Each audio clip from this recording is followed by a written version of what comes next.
Welcome back sa aking YouTube channel. Para sa mga first time lang po na manood, please click mo na yan, Jeremy's TV Manila. Anyway guys, wala nang bayad, libre lang. Tulong mo na lang din sa kapwa mo. Alright, thank you very much po. So topic natin ngayon po today's reflection. Ano bang priority mo sa buhay? O sino ba ang inuuna mo? Yung pamilya mo? Yung barkada mo? Yung katrabaho mo? O yung mga bagay na nagpapasaya sa'yo? So, sa buhay kasi natin guys, kailangan nag-enjoy tayo. 'Di ba?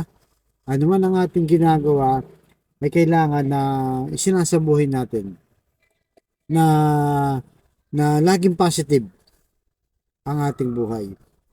So, ako ang ginagawa ko guys, sa paggising ko, syempre unang-una, magpapasalamat na tayo sa Diyos. Magdarasal na tayo para at least sa isang araw, 'di ba? Paggising mo pa lang, binless ka na at safe ka na sa lahat ng gagawin mo dahil inuna mo siya.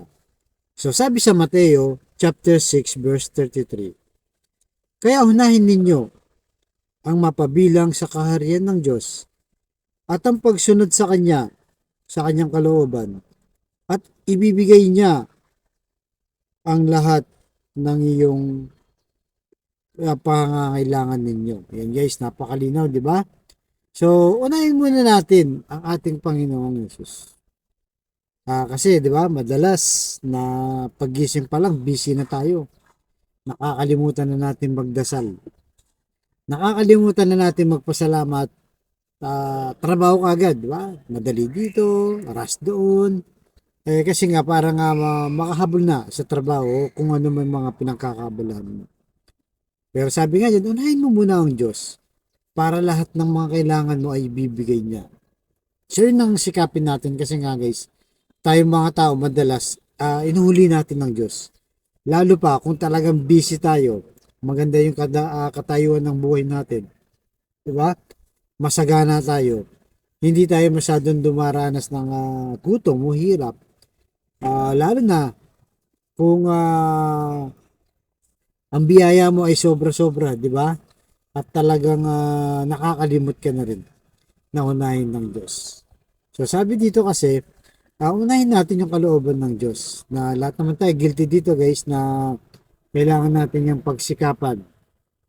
Dahil di ba kahit takbo na tayo ng takbo sa buhay natin, di ba? Habol tayo ng habol sa hanap buhay, sa negosyo, sa karir, pero hinuhuli natin ng Diyos. Kaya in the end, ang nangyayari, failure tayo, nagiging failure tayo. At pag naging failure tayo, saka lang natin maiisip, di ba, na sobrang saya na pala natin.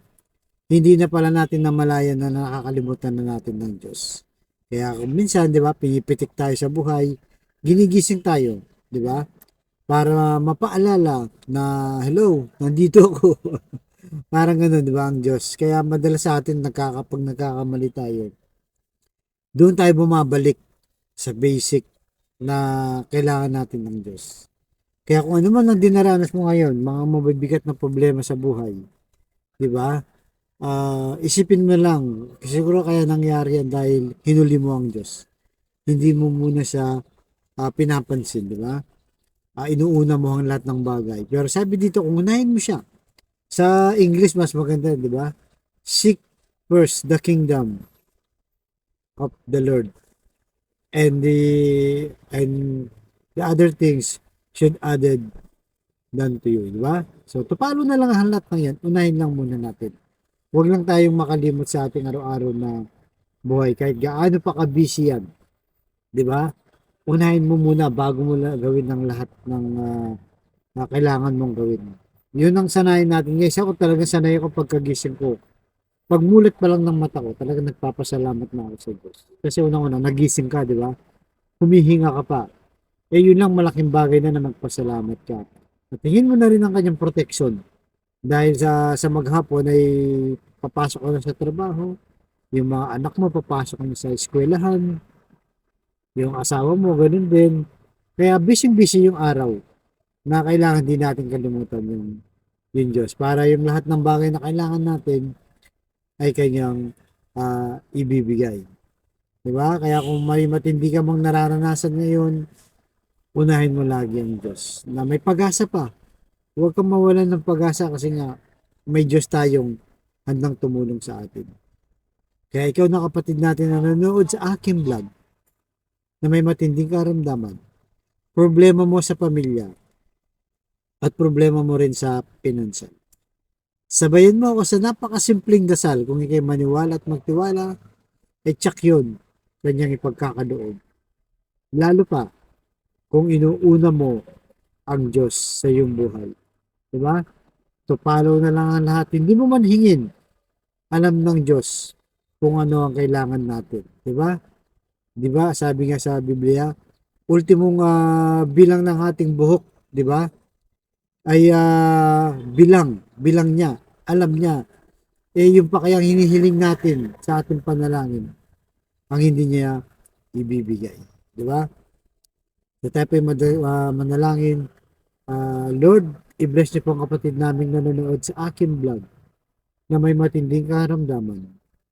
Stage 4 cancer na, Lord. May tanig na sa buhay. Bedridden na, Lord. Matagal na sa ospital man o sa bahay. Ipuin niyo po, Lord, na inyong mapagpagaling na kamay. Haplosin niyo po, Lord. Tanggalin niyo po ang kanyang karamdaman. Ibalik kanyang kalakasan para sa kanyang pamilya.